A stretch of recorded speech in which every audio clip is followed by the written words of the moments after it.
চলুন আজ একটা খুব মজার আর পুরনো উপকথা নিয়ে কথা বলা যাক। নাম নেকড়ের পলায়ন। এটা এমন একটা গল্প যা বহু যুগ ধরে চলে আসছে, কিন্তু এর শিক্ষাটা আজকের দিনেও কিন্তু একদম অন্যরকমভাবে প্রাসঙ্গিক। আচ্ছা, ভাবুন তো একবার, একটা নেকড়ির জমে যাওয়া লেজের গল্প। সেটা আবার লোভ বা অতিরিক্ত আত্মবিশ্বাস নিয়ে কি শেখাতে পারে? বেশ অদ্ভুত শোনাচ্ছে, তাই না? কিন্তু এটাই কিন্তু আমাদের আজকের আলোচনার কেন্দ্রবিন্দু। গল্পটা শুরুই হচ্ছে কি সুন্দর আর একই সাথে সতর্ক একটা বার্তা দিয়ে। এই লাইনগুলো যেন আগে থেকেই আমাদের বলে দিচ্ছে যে হঠকারী কোনো সিদ্ধান্ত নিলে তার ফল খুব একটা ভালো হয় না।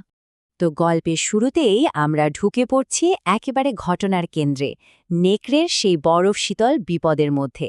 এখানেই গল্পের প্রধান চরিত্রের সাথে আমাদের পরিচয় হবে, যে নিজের একটা ভুলের কারণে মারাত্মক বিপদে পড়ে যায়। আর এই হলো আমাদের গল্পের প্রধান চরিত্র, একগুঁয়ে নেকড়ে। মানে তার এই দুর্দশার কারণ কিন্তু অন্য কেউ নয়, তার নিজের জেদ আর ভুল সিদ্ধান্ত।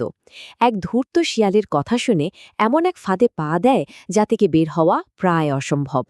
আর ঠিক তখনই নেকড়ের এই মরিয়া আর্তনাদ, তার অহংকার দেখুন কিভাবে এক মুহূর্তে উধাও হয়ে গেল। এই অসহায় অবস্থাটাই কিন্তু গল্পের অন্য একটা চরিত্রের জন্য একটা দারুণ সুযোগ তৈরি করে দেয়। আর নেকড়ের এই অসহায় অবস্থার সুযোগ নিতেই গল্পে এন্ট্রি নিচ্ছে আমাদের দ্বিতীয় গুরুত্বপূর্ণ চরিত্র, ধূর্ত শেয়াল। সে নেকড়ের এই বিপদকে নিজের স্বার্থে কাজে লাগাতে একটুও দেরি করবে না। মানে, এই দুটো চরিত্রকে দেখুন, একেবারে একে অপরের বিপরীত। একদিকে হঠকারী বোকা নেকড়ে, আর অন্যদিকে ধূর্ত শিয়াল। এই যে একটা ক্লাসিক বোকা বনাম চালাক এর লড়াই, এটাই গল্পটাকে আসল মজা দেয় আর সামনের দিকে এগিয়ে নিয়ে যায়। এরপরই শুরু হয় গল্পের আসল সংঘাত, একটা দর কষাকষি, যেখানে ক্ষমতার খেলাটা কিন্তু পুরোপুরি পাল্টে যেতে চলেছে। শিয়ালেরই প্রশ্নটা খেয়াল করুন, সে কিন্তু এক বিন্দুও দয়া দেখাচ্ছে না, বরং নেকড়ের বিপদটা তার কাছে একটা বিরাট সুযোগ। এখান থেকেই তার লোভের খেলাটা আসলে শুরু হচ্ছে। আর শিয়াল দেখুন কি চালাক, সে কিন্তু একবারে সব চায়নি। ধীরে ধীরে তার দাবিগুলো বাড়াতে থাকল। প্রথমে চাইল টাকার থলে, তারপর কোট, আর সবশেষে ওই পশমের জুতো। সে জানে নেকড়ে নিরুপায়, তাই তার দুর্বলতার সুযোগ নিচ্ছে। আর এখানেই গল্পের আসল টুইস্টটা। এটা শুধু লোভ ছিল না, এর পেছনে ছিল তীব্র ঈর্ষা। অনেক দিন ধরেই শেয়ালের নজর ছিল নেকড়ের ওই সুন্দর জুতো জোড়ার দিকে। মানে ব্যাপারটা পুরোপুরি ব্যক্তিগত ছিল। কিন্তু কথায় আছে না, সব ভালো পরিকল্পনাই সফল হয় না। একটা অপ্রত্যাশিত ঘটনা পুরো খেলাটাই ঘুরিয়ে দিতে পারে। দেখা যাক এখানে কি হয়। ঠিক যেই মুহূর্তে শিয়াল ভাবছে যে সে জিতে গেছে, সবকিছু তার হাতের মুঠোয়, ঠিক তখনই সেখানে হাজির হল রাজার দুই সৈন্য, দুটো চিতাবাঘ। তারা এসে যা দেখল, তাতে পরিস্থিতিটা তাদের কাছে পুরো অন্যরকম মনে হল।